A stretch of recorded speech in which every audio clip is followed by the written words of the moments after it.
Y yo fui a la escuela, como ya se ha abierto la escuela, entonces a mí me encantaba aprender la letra española o occidental.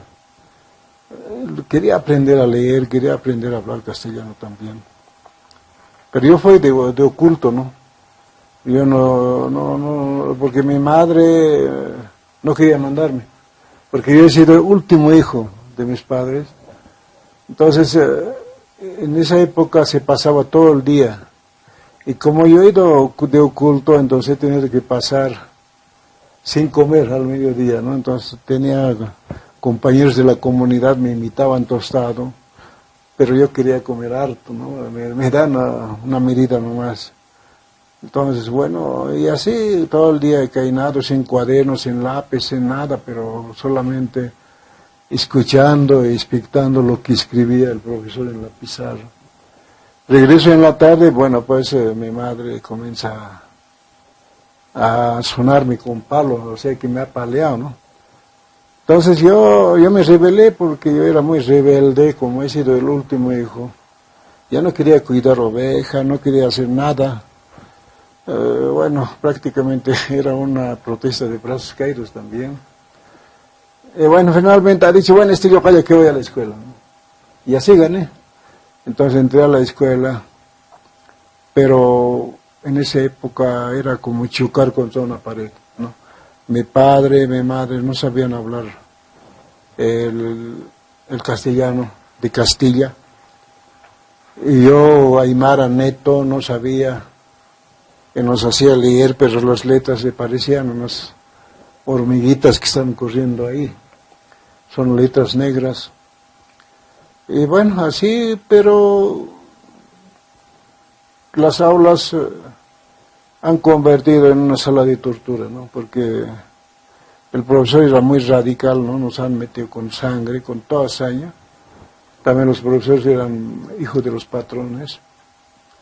Entonces, y así todos los días yo estaba en el plantón, agarrando adobe aquí arriba, o si no, colgado en el chancho. Y los castigos eran muy fatales.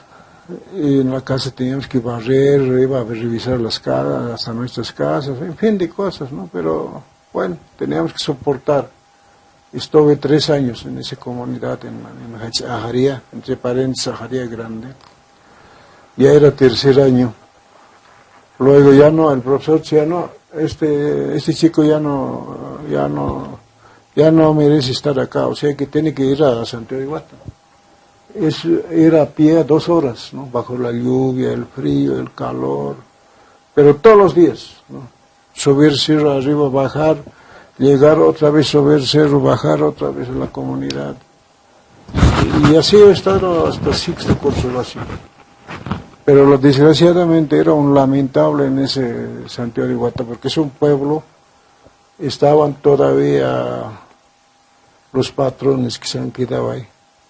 Y nos decían, ¿ustedes para qué vienen acá? Ustedes han nacido para servir al patrón, ¿no? Ustedes no van a ser doctores, licenciados, ustedes son indios. No son indios como mancanes así, ¿no? Entonces nos pegaban, bueno, yo no me gustaba que me peguen, ¿no? Yo enfrentaba. Pero en la tarde, bueno, han avisado a sus padres, sus madres, en la calle sus familiares con palo, con piedra nos esperaban. Y teníamos que irnos por otro lado. Entonces era muy triste, ¿no? Porque había un crudo racismo en esa escuela, pero supimos vencerlo, eso, demostrar la calidad humana que habíamos tenido los aymaras del campo, ¿no? Entonces superamos en todo aspecto, casi en todos los temas, nosotros teníamos buenos puntajes y ellos nada, ¿no?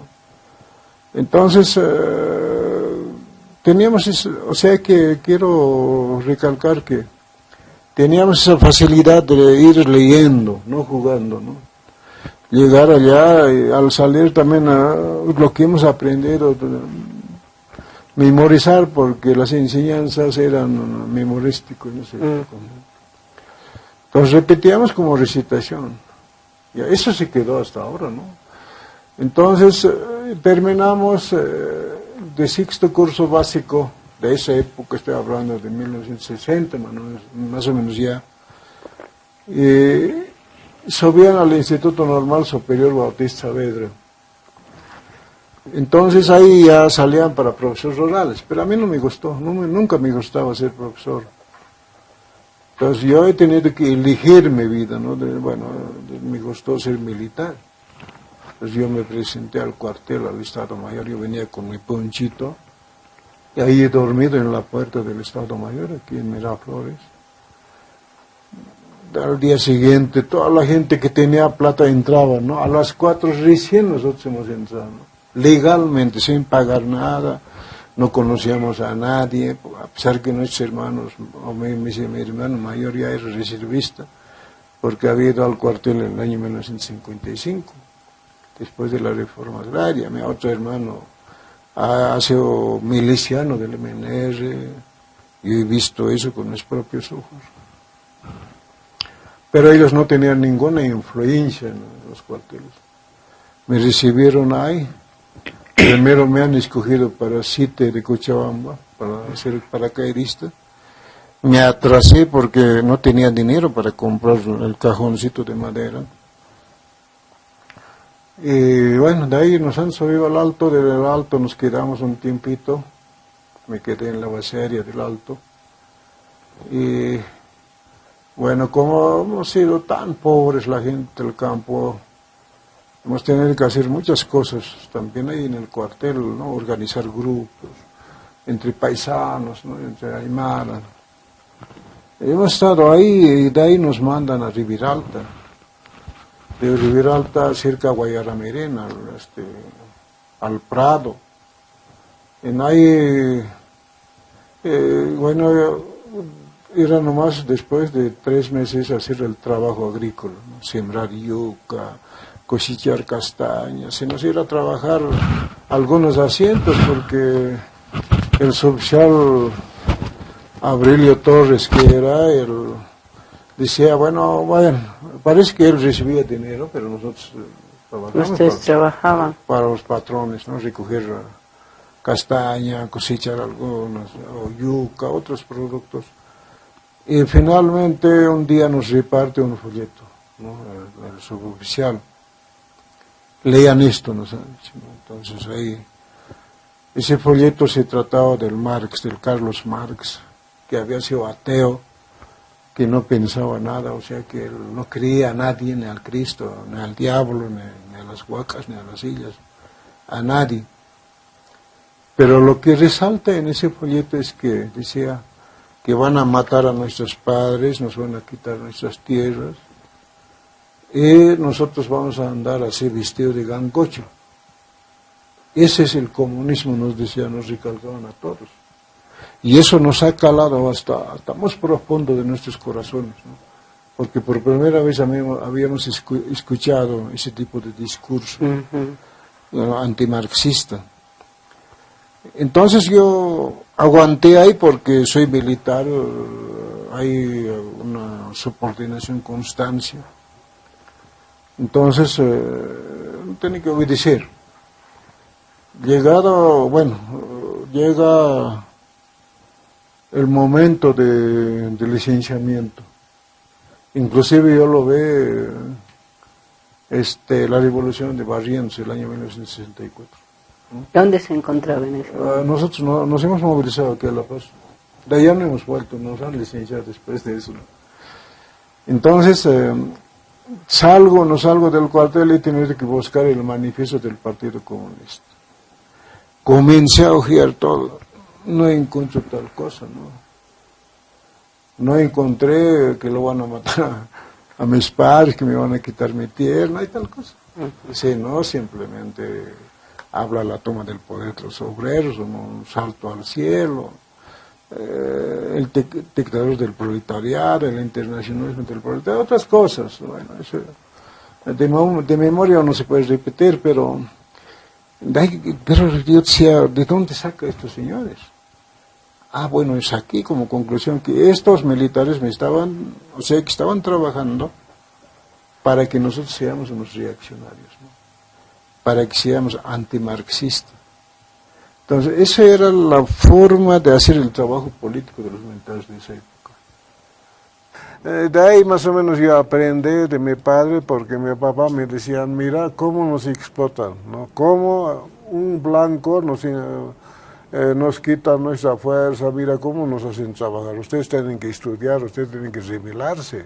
No nos pueden manejar unos cuantos personas en este país. O sea, su padre ya Claro, tenía un sentido rebelde. Mi papá era un rebelde, mi papá sabía qué es lo que estaba pasando en este país, el caso de la guerra del Chaco, por ejemplo, ¿no? Entonces, los partidos políticos que hubo en esa época después de la guerra del Chaco. Entonces, aprendí de ahí, más o menos ya tenía ese conocimiento de la lucha, ¿no? De enfrentar, o sea que la lucha era de la nación aymara y la nación o supuesta nación boliviana, ¿no? Entonces, así más o menos nosotros hemos estado viendo en esa época. Su hijo Ayar Quispe, en los Tupacataristas Revolucionarios, escribe una faceta muy importante, don Felipe, donde usted va precisamente fundando el EGTK. ¿Cómo es esto? Bueno, primeramente al salir del Ejército de Liberación Nacional, o sea que nos enojamos con el segundo comandante de Tío Ponte, con el Negro Omar. Al salir de esa organización nosotros nos quedamos 3 compañeros, ¿no? Estaba el Calixto Jailita Tancara, estaba Fernando Surco Calle y mi persona. Entonces hemos dicho, ahora qué hacemos, ¿no? Claro, el Fernando también tenía su entrenamiento militar, él ha estado en Argentina, en la época de Roberto Santucho, ¿no? Entonces los dos sabíamos muchas cosas, casos de seguridad, inteligencia contra inteligencia, y cómo recuperar el dinero, todo eso. Entonces, bueno, comenzamos a trabajar en las comunidades, pero la mejor manera de entrar a las comunidades era ser dirigente de la Federación Departamental. Yo he sido elegido como secretario de organización en esa época. Entonces, así vamos formando poco a poco, ¿ya? Hemos estado trabajando en 84, 85, y de pronto el Fernando se había conocido, o sea que se encuentra con el diputado Juan Rodríguez Guagama. Entonces yo no conocía en persona, pero sabía su nombre. Hablan inclusive en clave, y hablan de Argentina, que hacían las payasadas. ¿Y qué eran las payasadas? Bueno, después que se han separado ellos, yo lo pregunté qué eran las payasadas. Entonces ellos me dijeron eran los asaltos. En un día que hacían 3 payasadas, era 3 asaltos. ¿Esto era en la Argentina? En Argentina. Una especie de recuperación, lo claro, que sea. Para la organización guerrillera, ¿no? Entonces, bueno, así hemos estado trabajando ya, un trabajo de bases, ¿no? Caminando por las comunidades, hablando con la gente, reclutando así de uno en uno, así como estoy pescando con anzuelo, ¿no? Entonces, de pronto el Juan Rodríguez dice, hay 3 tipos también, ¿no? Que piensan igual que ustedes. Bueno, yo les repliqué, ¿no? Le dije, me gustaría conocer a esos 3. Antes de que me diga los nombres, vamos a hacer un pequeño corte acá en La Historia en Profundidad y vamos a seguir conversando con Felipe Quispe el Málico. Estamos viendo La Historia en Profundidad. Estamos viendo La Historia en Profundidad. Bien, estamos en La Historia en Profundidad y estamos conversando con Felipe Quispe el Málico. Don Felipe, esa definición, esa opción por la guerrilla, por levantar las armas, ¿cómo se da? ¿A qué se debe? Primero, hemos presenciado en los golpes de Estado. Yo recuerdo que el 4 de noviembre de 1964 presencié como soldado, ¿no? Cuando hace golpe el general René Barén Sortuño a Víctor Paz. El 21 de julio de 1971 también lo ve. Participamos así como organización del campo, porque en esa época Genaro Flores era ejecutivo de la CISOTCB y nos convoca pero así, con manos vacías, no supimos ni enfrentar. Y luego, bueno, el 80 no estuve aquí, yo estaba en el campo, no he visto, no participé. Pero llegué cuando ya había tomado el poder Luis García Meza. Pero en esos escenarios se ha visto que la gente, o sea, que los trabajadores se hacen reprimir, se hacen matar. Y yo decía, ¿por qué no también enfrentar? También somos de pantalones. Podemos enfrentar con el ejército. Porque el ejército no es glorioso para nosotros, porque siempre pierde la guerra en las guerras internacionales. Ahí hemos visto en la guerra del Pacífico, hemos visto en la guerra del Acre y finalmente en la guerra del Chaco. Entonces, inclusive una guerra civil, ¿no? El 52 pierde todo. Entonces, de ahí yo pensé que se puede hacer la lucha armada, como están haciendo en Centroamérica, también aquí en Perú. En esa época estaba de moda el Sendero Luminoso, el movimiento revolucionario Tupac Amaru. En Colombia, Quintín Lamia, había un frente indígena y estaba también Fuerzas Armadas Revolucionarias de Colombia, FARC, ¿no? Ejército del Pueblo. Y así podemos hablar de muchas organizaciones. Una vez que se funda el EGTK, y aquí entran precisamente los tres jóvenes que usted nos va a comentar, hay una situación muy importante que retrata precisamente Ayar Quispe, su hijo. Ustedes estaban preparando una lucha, una preparación militar en las faldas del Illampo. Coméntanos esto, ¿cómo fue? Bueno, yo me he preparado para entrenar militarmente a los militantes que están dispuestos a dar su vida y su sangre, ¿no? Entonces, reclutamos, escogimos la gente y hacemos un entrenamiento militar aquí en la cordillera, en la plena cordillera. ¿Ustedes formaron el Nosotros EGTK? ya teníamos, Ya había el desde EGTK. los Aillos Rojos, desde más antes, desde que nos desprendemos del Ejército de Liberación Nacional, ya teníamos nosotros, ya hecho un grupo, ya estaba encaminando. Entonces, ahora, ¿para qué necesitamos ellos? Bueno, hemos aprendido también, ¿no? ¿Para qué vamos Claro. Era una corriente, digamos, marxista y una corriente indigenista. Claro. ¿Es posible fusionar el indigenismo y el marxismo? ¿O en ese momento? Bueno, mire, aquí hay que hablar calzoncillo quitado, ¿no? Nosotros estando en otros países, nos hemos preparado en el campo marxista, revolucionario, pero, ¿no?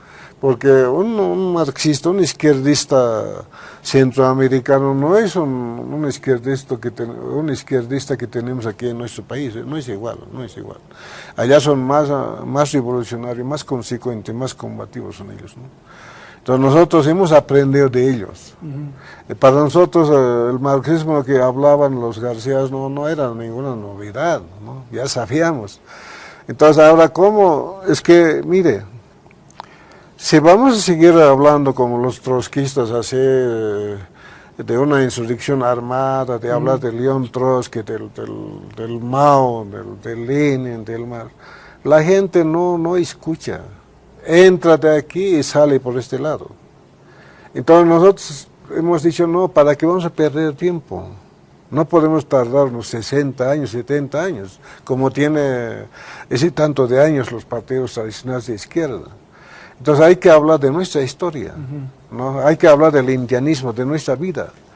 Cuando hablas de Tupac Katari, de Tupac Amaru, y hablas de otros héroes, de otros mártires, de la lucha de ellos y comunidades, la gente hace para las orejas y se pone alegre y contento. Entonces ahí está la cosa. O sea, don Felipe, que ustedes han producido ideología, claro, han producido incluso visiones de mundo para poder construir una visión que puede integrar a la comunidad, a los indígenas. Sí, porque nosotros hacemos nuestro propio paradigma, nuestra propia pedagogía de enseñar a la gente.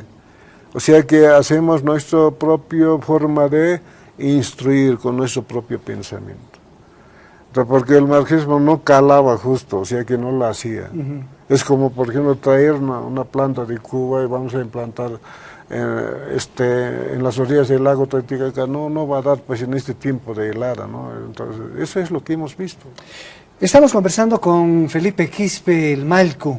Ustedes recordarán esta famosa frase: no quiero que mi hija sea tu sirvienta, tampoco que mi hijo sea tu cargador. Al volver de la pausa vamos a ver si la hija y el hijo de don Felipe Quispe han sido sirvientes o han sido cargadores.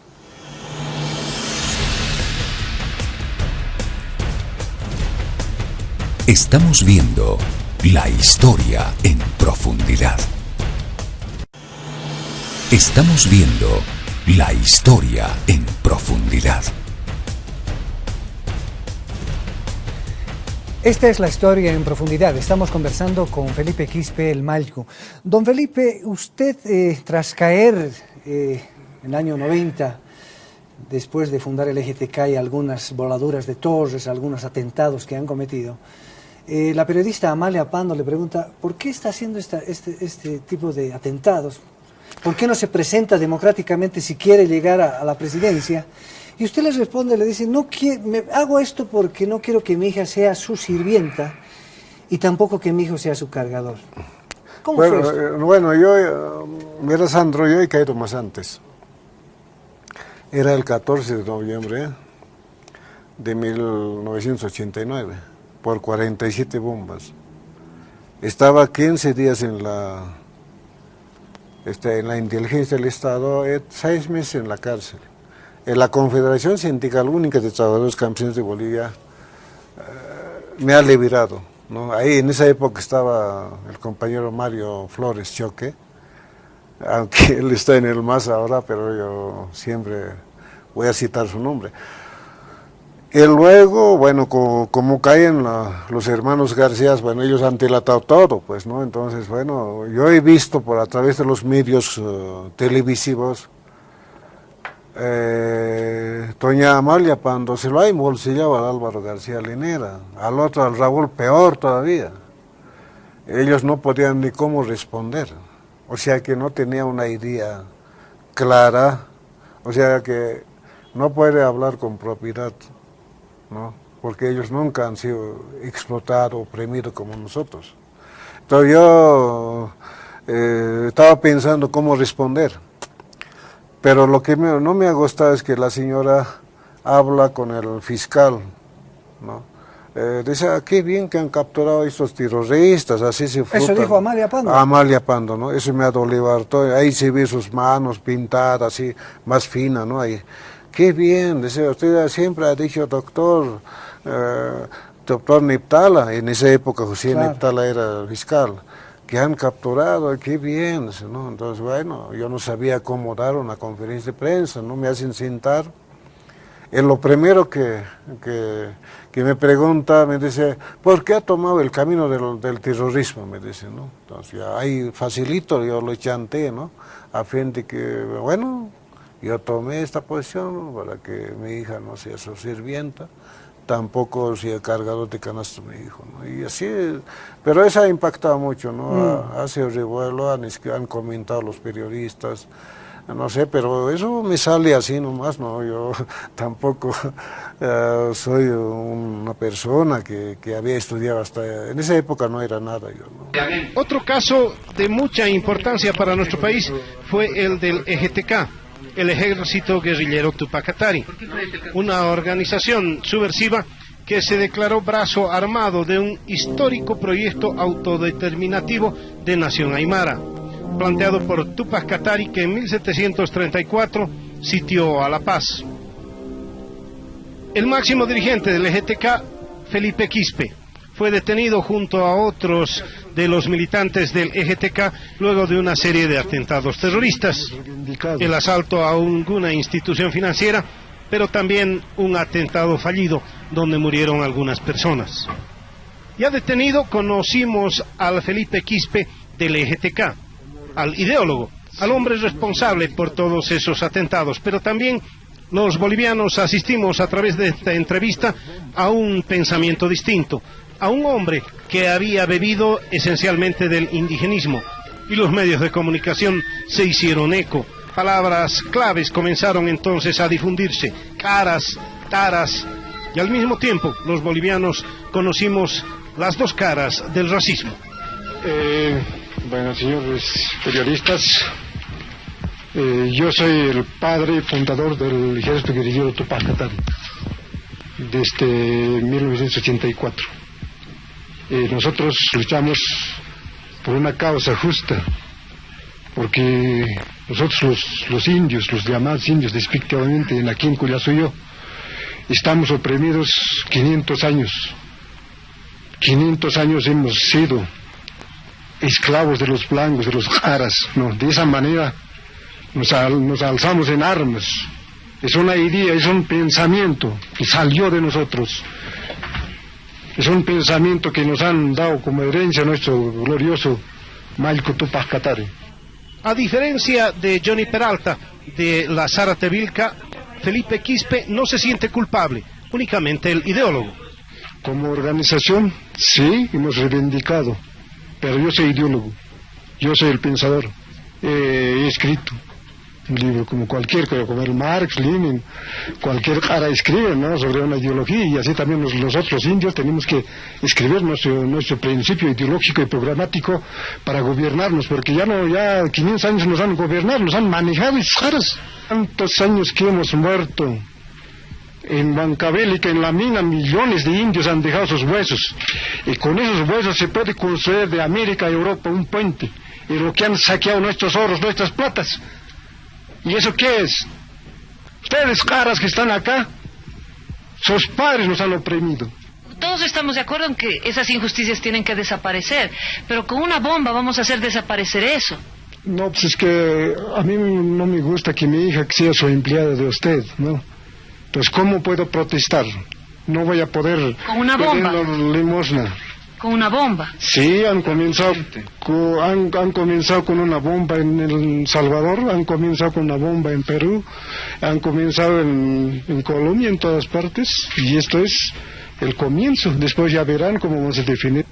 Pero en esta guerra, por lo menos la del EGTK, no solo están los indígenas. Hay también algunos caras, como los llama el propio Felipe Quispe. Están los hermanos García Linera. En total son 12 militantes del EGTK. Está la mexicana Raquel Gutiérrez y otros que fueron recluidos en distintas penitenciarías de la sede del gobierno. Lo cierto es que Derechos Humanos comienza a preocuparse demasiado por la suerte de los detenidos, tanto del EGTK como las FARC Zaratehuilca, esencialmente por una constante denuncia de violación a los derechos humanos, tortura sobre todo, pero también retardación de justicia. Hasta ahora nos encontramos sin sentencia en primera instancia, y lo único, en las únicas actuaciones judiciales en las que hemos participado son en las audiencias indagatorias y en 2 de debates. Ustedes se preguntarán, como también nosotros nos preguntamos, ¿cómo es posible que después de 5 años de detención no tengamos hasta ahorita la primera sentencia?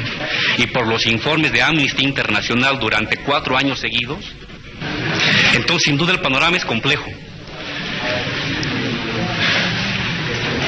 Urgente fue destruido, disuelto por lo menos, porque años después prácticamente todos los miembros del EGTK dejaron las cárceles. Como se verá más adelante, adoptaron otra posición, aparentemente más democrática. La capacidad de organización del EGTK se vio luego en las jornadas del año 2003, fueron de otra naturaleza, aunque igualmente violentas. Los movimientos sociales comenzaron con un nombre, el MIP, el Movimiento Indígena Pachacuti, aunque antes el cerebro del EGTK, Felipe Quispe, incursionó primero en el sindicalismo a través de la CESUTSB como máximo líder de los campesinos de Bolivia y posteriormente como diputado nacional. ¿Quién fue su delator? ¿Quién fue su Judas de don Felipe? Bueno, como nosotros hemos manejado muy secreto, así hablando en palabras sencillas, las cosas, los nombres, los apellidos. Pero bueno, era un muchacho que había conocido en la época del movimiento indio Tupac Katari, Él trabajaba con Luciano Tapia Gisbert en Alto Bene. Eran 2 hermanos. Pero este muchacho era muy inteligente y conocía bien el monte, porque con él hemos apreciado el terreno para hacer la lucha guerrillera en el monte. Hemos estado viviendo mucho tiempo explorando, conociendo los ríos, todo, ¿no? Y, bueno, yo estuve en Caranave porque estaba buscado por el terrorismo. Y cuando ya cae Raquel Gutiérrez, cae Álvaro García Linera, Raúl también, toda esa gente primero cae. Nosotros pensábamos que ellos eran más seguros, pero no habían sido, más bien ellos han hablado todo, han cantado todo, no supieron guardar el secreto. Entonces el muchacho parece que ha caído también. Seguramente ¿Qué se llamaba el bueno, yo conocí como Benito Quispe. ¿El Ramirito? Ajá, el Benito Quispe Saico, ¿no? Ese era su nombre verdadero. Pero hasta ahora no lo veo, no sé. ¿Ha desaparecido? Ha desaparecido completamente. ¿Y cómo ha sido su arresto? Bueno, mira, teníamos que... Era el día viernes, creo, si no me equivoco. Era un 19 de agosto de 1992. Faltaban unos cuantos días para mi cumpleaños. Teníamos que entrar un día miércoles ya, porque yo sabía por dónde va a entrar a Caranave. Ya no tenía que salir porque ya tenía por lo menos 20 personas listos para formar la columna guerrillera, una columna Tupac catarista, ¿no? Entonces movernos en Alto Bene, movernos en Apolo, pasar a Perú, venir a este lado, entrar hasta Pando, Cobija, bueno, yo conozco bien los ríos, los lugares. Entonces, pero si no hubiera caído, yo creo que hubiéramos estado en el monte, no nos hubieran pescado. Entonces, era el contacto allá en la Plaza Vallivian, más a este lado, había un monumento de José Vallivian. Entonces, como yo tenía que regresar o sea que tenía esa urgencia de regresar al monte o a Caranave, de Caranave a otro lugar, quería verlo siempre al Ramirito, ¿no? Era 7 en punto, yo he sido siempre así puntual en mis contactos. Pasó 5 minutos, yo seguía esperando y ahí llegó un automóvil. Eso mismo estoy contando también en ese librito. Pero el automóvil llevaba placa de taxi en esa época, era roja, tenía antenas, pero... ¿Usted hábilmente se dio cuenta que era otra placa? Claro, yo no era, era de transporte urbano, ¿no? De taxi, bueno, de público. Si no se hubiera sido así un auto privado o algo, nos hubiéramos desaparecido o enfrentar ese dato mismo, ¿no? Porque teníamos otros grupos en otro lugar, pero a nosotros nos han pescado ahí. En unos cuantos cuadros que hemos caminado y caímos, ¿no? Ahora, lo que yo le sospecho es que creo que nos ha hecho cambio en el Cruz Papal, aquí en el Alto. Ah, sí. Sí, pero yo lo vi como estaba ahí totalmente ventado con un mantil. Lo ve su zapato. Ah, por los zapatos. Ajá, lo ve, porque estoy agachado ahí, lo he visto su zapato, conozco su zapato. No es el único, hay otro más, pero no sé quién era eso, no sé, pero algunos compañeros se han muerto, hasta ahora no he podido identificar quién era. Entonces me cambian de la movilidad, me suben a un jeep, y ahí dicen, no, ese es, no, su voz se escuchaba, yo he dicho, él también ha caído ya. Entonces, ¿cuántos somos? Somos 4 ya. Llegamos a la inteligencia del Estado, bueno, hemos llegado los 3 compañeros nomás, los que estábamos ahí. Él no ha aparecido, hasta hemos sido remitidos a la cárcel, tampoco parecía él. Entonces, de ahí que él se ha desaparecido hasta hoy. Pero según los miristas de esa época me cuentan que lo habían mandado a España, o de repente estará en España, no sé. Con otra identidad seguramente. Pues seguramente han cambiado, ¿no? Por su cara, bueno, no sé, eso